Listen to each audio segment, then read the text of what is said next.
Ready to supercharge your Next.js website with powerful analytics and tracking tools?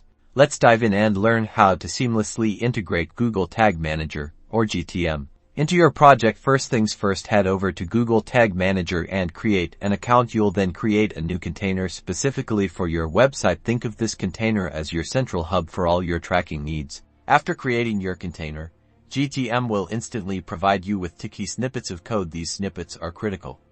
The first one you'll add goes into the head section of your main HTML file, and the second one goes directly after the body greater than tag.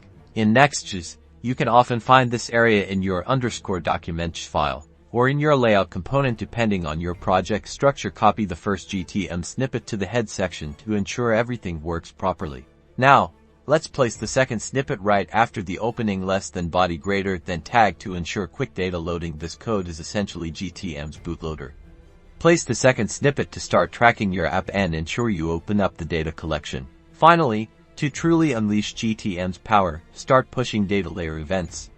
These events are key pieces of information about your website's activity, all pushed to GTM. This is where you'll configure events and variables that can do things such as page views, button clicks, and form submissions. By following these steps, you've successfully integrated Google Tag Manager into your Next project, unlocking a world of data-driven insights. From setting up events and variables to gaining better insights on your client engagement. Happy tracking!